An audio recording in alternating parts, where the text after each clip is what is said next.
El convenio 169 de la OIT establece el derecho a la consulta previa de los pueblos indígenas, cada vez que se dicte una ley o una medida administrativa que afecte sus intereses. Es en este marco que se dictó la ley de la consulta previa por el Congreso de la República. El día de hoy conversaremos sobre los aspectos más saltantes de esta nueva ley. Soy Francisco Morales y esto es Tus Derechos.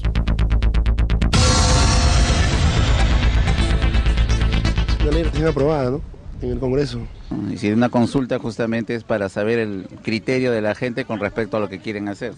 Está muy bien que se haga la consulta previa, pero que tampoco que se llama los afectados, que en este caso que se llaman los nativos, que se llaman pongan demasiadas condiciones, ¿no? Porque si no, que se llama no había desarrollo. Y la minería es la gran impulsora de la economía peruana. Eso no puede ser, el Estado es el que debe beneficiarse, no esa gente. Esa consulta es muy necesario primero, consultar al pueblo y también pues, porque es gobierno, también no va a hacer lo que le da la gana, lo que se antoja, sino consultar y ver la realidad de cada pueblo en el Perú. Es necesario porque no se puede atropellar a los indígenas ni a los campesinos en esa forma.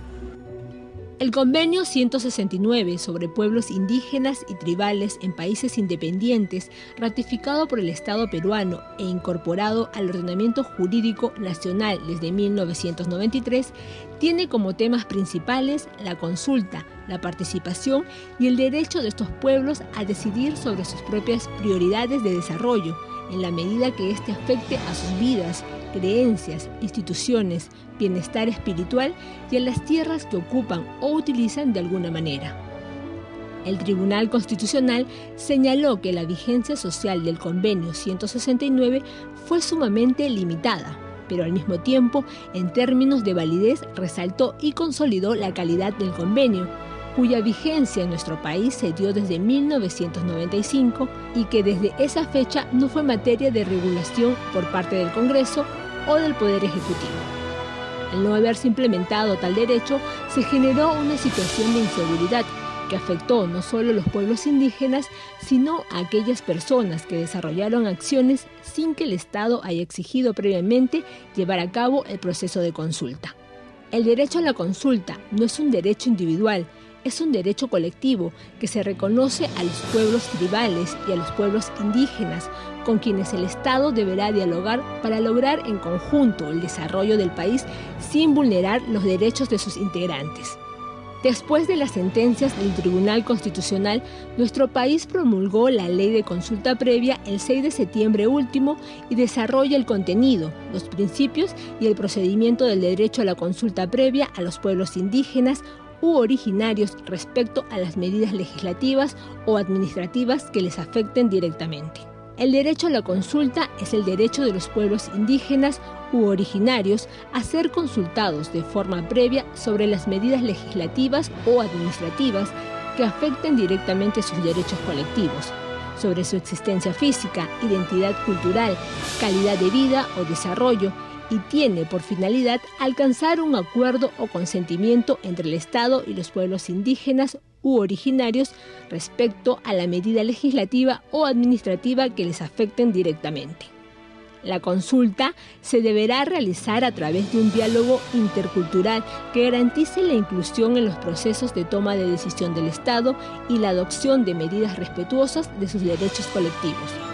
Según el Tribunal Constitucional, los próximos años servirán para evaluar la aplicación de un derecho que tiene carácter constitucional.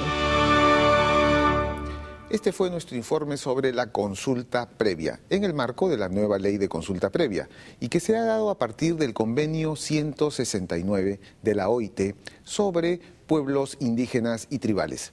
Aquí hay que tener presente algo muy importante.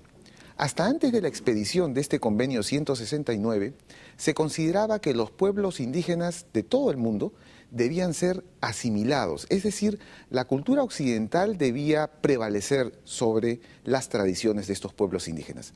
A partir de este convenio 169 se establece una situación de equiparidad, es decir, la cultura occidental empieza a respetar las tradiciones y la idiosincrasia de estas poblaciones.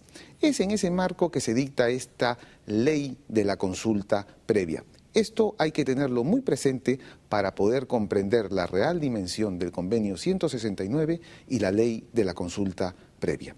En el siguiente bloque estaremos conversando con la doctora Alicia Abanto, jefa del programa de pueblos indígenas de la Defensoría del Pueblo.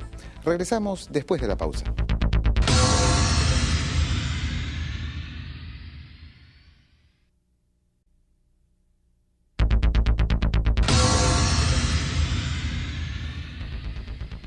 Bien amigos, ya nos encontramos con la doctora Alicia Abanto, jefa del programa de pueblos indígenas de la Defensoría del Pueblo. Bienvenida al programa, doctora. Muchas gracias. Bueno, doctora, se ha dictado ya la ley de la consulta previa, ¿no? Esta ley tan importante para los pueblos indígenas. ¿Qué cosa es la consulta? Bueno, la consulta es un derecho de los pueblos indígenas y consiste en que antes de que el Estado tome una decisión, ya sea una medida legislativa o una medida administrativa, pueda convocar a los pueblos indígenas para que puedan establecer un proceso de diálogo y en este lograr acuerdos o el consentimiento respecto de la medida que es propuesta. Este diálogo debe ser hecho de buena fe y con la intención y con el compromiso de ambas partes, la contribución de ambas partes de buscar un acuerdo antes de que el Estado tome la decisión.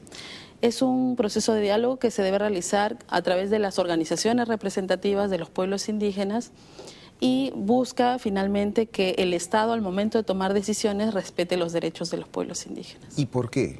¿Por qué los pueblos indígenas tienen este derecho? ¿O es que todos los peruanos tienen este derecho a la consulta previa? Bueno, el derecho a la consulta está reconocido en el convenio 169 de la OIT que el Perú ha ratificado y que está vigente desde 1994. Nosotros, como país, al ratificar el convenio 169, como país nos hemos obligado a cumplir todos los derechos que establece el convenio. Uno de ellos es el derecho a la consulta. Hay otros derechos ahí reconocidos como el del territorio, el derecho a la salud, a la educación, etcétera. Y este derecho a la consulta ya es un derecho exigible, es un derecho vigente desde hace más de 16 años. Pero que está solamente enfocado para los llamados pueblos indígenas o ¿no? que en nuestro caso serán los pueblos de las comunidades nativas, los quechuas, los aymaras y toda la variedad que existe en la Amazonía peruana. Sí, el convenio 169 es un tratado de derechos humanos que reconoce los derechos de los pueblos indígenas en todo el mundo. En el Perú existen pueblos indígenas en la Amazonía, hay más de 40 pueblos indígenas, los más numerosos son los Ayánicas, los Aguajún, pero también, por ejemplo, están los Cucama Cucamiria, los pueblos indígenas que están en aislamiento, como los Nanti o los Murunagua, o los pueblos indígenas en aislamiento. Y también están pueblos indígenas en las zonas andinas, están las diversas etnias quechuas, los aymaras, los suros. Y todos estos grupos humanos son grupos que descienden de aquellos grupos humanos que vivían en nuestro país antes de la conquista. La consulta es previa a la expedición de alguna ley que se refiere a los intereses o no de los pueblos indígenas. O también relacionada con proyectos de inversión, ¿no? Si es que les afectan a sus territorios o, en fin, una serie de cuestiones relativas, ¿no? Así funciona. ¿Cuál es este procedimiento y qué principios informan esta consulta previa? Para ponerlo en ejemplos, la consulta se refiere a medidas legislativas. Por ejemplo, un proyecto de ley sobre la justicia indígena tendría que ser consultado a los pueblos indígenas. O, por ejemplo, una medida normativa, el reglamento de la ley de consulta, al ser una medida normativa que afecta directamente a los pueblos indígenas, también tendría que ser consultado. Esos son dos ejemplos de medidas legislativas o medidas normativas. Y a nivel de medidas administrativas, por ejemplo, la aprobación de un estudio de impacto ambiental sobre un proyecto que va a estar en las tierras de los pueblos indígenas, esta sería una medida administrativa susceptible de afectar directamente a la población que está en el ámbito de influencia de un proyecto determinado. En este caso, la medida administrativa, que es la evaluación de un estudio de impacto ambiental, por ejemplo, tendría que ser sometida a un proceso de consulta. Eso implica tener en cuenta la diferencia que hay entre la consulta y también en la etapa de participación, porque el derecho a la consulta es un derecho con sus propias particularidades y es distinto al derecho a la participación. El derecho a la participación abarca ámbitos privados y no solo públicos, y en este caso la primera etapa, la primera labor que tienen que hacer las empresas al llevar a cabo la ejecución de un estudio de impacto ambiental es involucrar a la población en toda la elaboración de un estudio de impacto ambiental. Y una vez que concluyen este estudio, hecho con participación de la población, recién al presentarlo al Estado, una vez que un estudio de impacto ambiental es presentado a la autoridad, en este caso, por ejemplo, al Ministerio de Energía y Minas, se genera la obligación del Ministerio de consultar esta medida. Regresemos, entonces ya estamos en la consulta, ya se está consultando y hay un procedimiento en el cual los representantes del Estado, las autoridades del Estado, con los representantes de las poblaciones empiezan a un diálogo y pueden llegar a acuerdos o también no pueden llegar a un acuerdo. En el caso de llegar a un acuerdo, ¿qué ocurre? Voy a explicar sobre el acuerdo las etapas además que se tienen que desarrollar rápidamente. Como ya dijimos, la primera es identificar la medida que se va a consultar, en el ejemplo que di, el estudio de impacto ambiental. Segundo paso es identificar a los pueblos indígenas que van a ser consultados, y en ese ejemplo debieran ser los pueblos indígenas que están en el ámbito de influencia del proyecto. En una tercera etapa es brindarles la información, notificar a estos pueblos indígenas del inicio de la consulta y luego brindarles toda la información sobre lo que implica esa medida, es decir, el contenido, por ejemplo, de un estudio de impacto ambiental. Brindarles toda la información para que ellos, en una siguiente etapa, los propios pueblos indígenas, evalúen esta información, evalúen la medida y puedan establecer sus propuestas o su opinión sobre esta medida que va a tomar el Estado. Y luego ya se viene la etapa central, que es el proceso de diálogo. El proceso de diálogo puede terminar en un escenario de acuerdo total o de acuerdo parcial o de desacuerdo, es decir, cuando la población, en todo caso, no logre un acuerdo con el Estado. En el primer escenario, o en el escenario de que haya un acuerdo total o un acuerdo parcial, estos acuerdos son obligatorios para las partes, es decir, el Estado tiene que cumplir con implementar esos acuerdos. Pero cabe aclarar que esos acuerdos tienen que ser celebrados en el marco de los derechos vigentes. No pueden haber acuerdos que vulneren derechos finalmente ni de los propios pueblos indígenas ni de otras personas. Y el otro escenario es que no se logren acuerdos o el consentimiento. Y en este caso el Estado tiene también que decidir tomando en cuenta lo siguiente: si esa medida puede vulnerar derechos fundamentales y obviamente si esa decisión va a trastocar finalmente el marco jurídico que tenemos, el Estado debiera, o la autoridad en este caso, tiene que desistirse de aprobar esa decisión, ¿no? Pero si esa decisión puede tomarse en el marco de los derechos que están involucrados, en el marco del derecho, por ejemplo, a la salud, el derecho a la vida, o el derecho al medio ambiente, o el derecho a la propiedad, si esa decisión puede estar en el marco de los derechos, entonces el Estado podrá implementarla y aprobar esa medida de acuerdo al marco también que tenemos vigente. El derecho a la consulta finalmente es un medio para que los demás derechos se cumplan. Si estamos hablando, por ejemplo, de un proyecto de inversión, es importante que la decisión del Estado, con acuerdos logrados o sin acuerdos, siempre esa decisión tenga que ser respetuosa del derecho a la vida, del derecho a la salud, del medio ambiente, de la propiedad. Finalmente, la consulta es muy importante porque debe permitir establecer finalmente el diálogo como un valor y como una práctica. Institucionalizar el diálogo es muy importante, pero también va a ser importante que derechos como el de la propiedad, por ejemplo, sean respetados por las autoridades, por los distintos, en todo caso, procesos de toma de decisión como tal, por ser un derecho de propiedad, así como otros como el derecho a la vida o el de la salud. Muy bien, y para finalizar, un balance general, ¿cuál es la opinión de la Defensoría sobre la ley? ¿Es una buena ley? La ley es un primer paso, es una buena ley y puede ser, de hecho, toda ley puede ser perfectible, pero esta es una ley que brinda toda brinda principios y brinda un procedimiento básico para poder desarrollar la consulta. Las etapas del proceso de la consulta deben luego aplicarse por todos los sectores.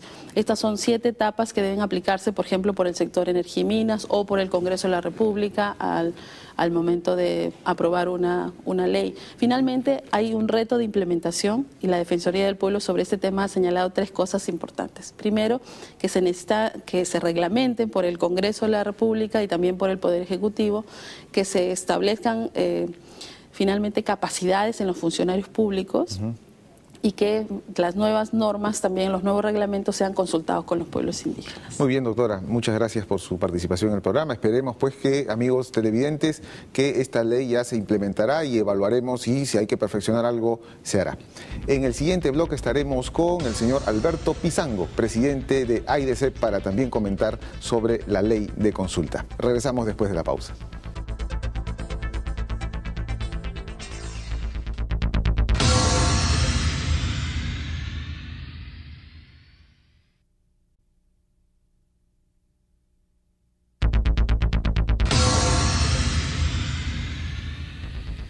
Bien, amigos, nos encontramos ya con el señor Alberto Pizango, presidente de AIDESEP. Bienvenido al programa. Muchas gracias.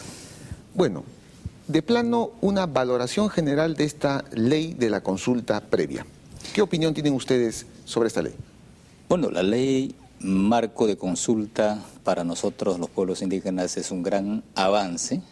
En ese ámbito queremos darle esta valoración. Nosotros sí nos hemos pronunciado, hemos dicho de que esta ley marco de consulta, pues después de casi 16 años de inaplicabilidad del convenio 169 por parte del Estado peruano, ahora con el presidente Ollanta que ya acaba de promulgarla, entonces para nosotros es un gran avance y creo que esta ley es perfectible.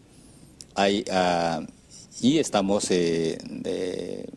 muy llanos a seguir apoyando inclusive la reglamentación de esto en estos próximos 90 días que se tiene. Usted como representante de las poblaciones amazónicas, ¿por qué es importante la consulta previa para los pueblos amazónicos? Bueno, es importante, creo que porque se trata de derechos humanos. El derecho a la vida, el derecho a vivir con dignidad en esos espacios que los pueblos han vivido y seguirán viviendo. Por eso es importante esta ley. Además, la ley marco de consulta, que es prácticamente la aplicación del convenio 169, y el convenio 169 es una ley de rango constitucional. Y es una ley especial para pueblos indígenas. Entonces, esto es importante, por eso es de que creo que estamos dando un gran paso y yo creo que el gobierno peruano actual, comandante Ollanta Humala, ha hecho posible o ha escuchado y está queriendo viabilizar el verdadero derecho y la propuesta que tienen los pueblos de la aplicación de una verdadera democracia. ¿Hay algún sector de la población que puede entender cómo que las poblaciones amazónicas se oponen al desarrollo, a la inversión en la Amazonía? Por ejemplo, básicamente es petróleo en los temas forestales, ¿no? Y no sé si de alguna manera en la minería, pero hay esa impresión como que el derecho a la consulta retardaría las inversiones. ¿Cómo enfocan ustedes esta perspectiva? Ahí es un poco que tengo que hacer enfático en este punto. Siempre a los pueblos indígenas nos han considerado como los obstaculizadores del desarrollo. O sea, que tenemos que entender, hay dos visiones de desarrollo, de entender el desarrollo. Una propuesta de desarrollo económico que plantea desde la sociedad de industria, o si se quiere decir desde la sociedad empresarial, y otra visión de desarrollo armónico que plantean los pueblos indígenas originarios del país, en el Perú, específicamente de los Andes, la Amazonía. Entonces, hay estas dos visiones. Los pueblos indígenas no es de que estemos en contra del desarrollo, sino estamos en contra de las malas acciones que se han desarrollado hasta ahora. O sea, este desarrollo económico que plantea los inversionistas, que mata la vida frente al desarrollo armónico que plantean los pueblos. Queremos el verdadero desarrollo armónico, pero esto implica con respeto y no que más bien prime el desarrollo económico, que prime la economía monetaria frente a la vida de los seres humanos. A la vida de las poblaciones en sus territorios. O sea, de los seres humanos en su conjunto o en general, digamos, ¿no? Claro, es un discurso que también podría servir incluso para la propia sociedad que no está considerada como población indígena, ¿no? Sí, exactamente. O sea, por eso digo, es más que todo abarca el respeto a la vida, el respeto a los derechos a una vida digna. Pero en este caso no hay una ideología detrás. Ustedes no se adscriben a ninguna corriente de las típicas del siglo XX, ¿no? Socialismo, comunismo, no. Ustedes tienen otra visión distinta. Sí, o sea, eso también muy bien lo has enfocado, doctor. Lo que pasa es de que este tema se ha satanizado. O sea, la izquierda, la derecha, o igual, o sea, cualesquiera de las cosas, de las dos tendencias, si se quiere decir política, dónde están los pueblos o de cómo se sataniza esto, diría, por decir, de que ahora se tiene al grupo en la década del 80, 90, Sendero Luminoso, que mucho daño ha hecho al país, ¿no? Después en la década de los 90 el MRTA, donde los pueblos indígenas no tenían ni lo uno ni lo otro. Claro. Entonces se encontraban en dos posiciones, o sea, dentro de dos parámetros.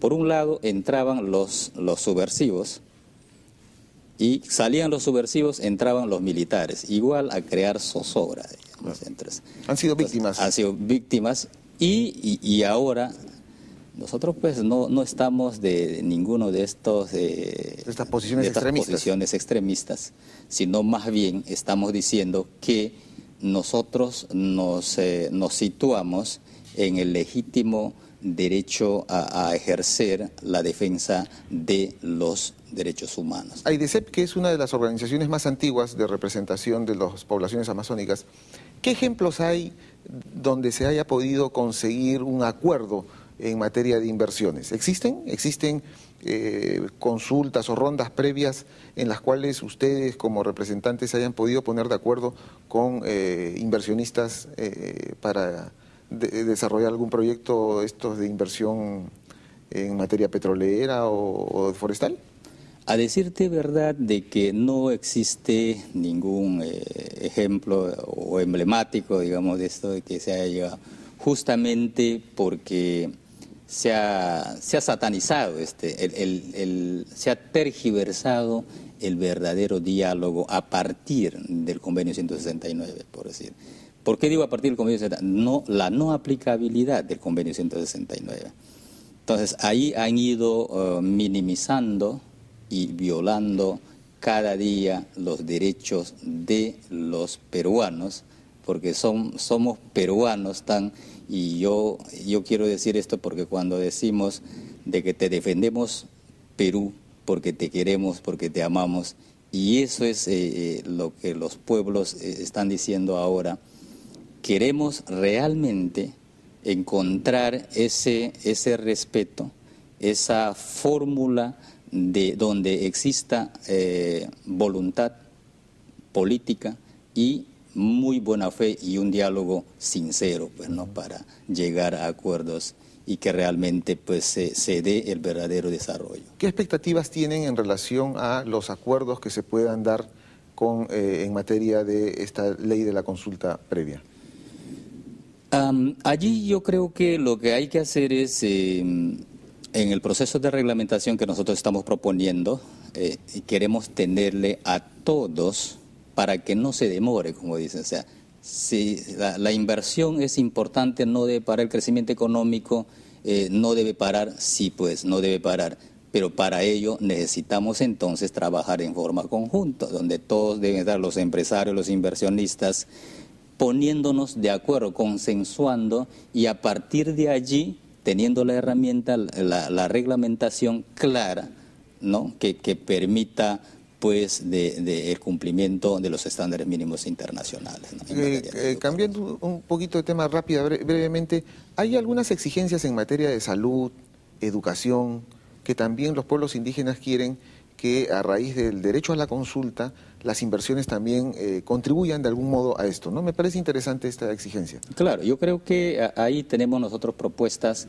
Son 3 ejes temáticos grandes que estamos proponiendo. El derecho al territorio integral es uno, el derecho a una educación intercultural y el derecho a una salud intercultural que estamos llevando. Estamos desarrollándole. Nosotros tenemos ya 20 años de proponiendo, llevando a cabo la formación de profesionales en educación intercultural bilingüe y 2 años específicamente ya llevando la educación o la propuesta de la formación de enfermeros técnicos en salud intercultural.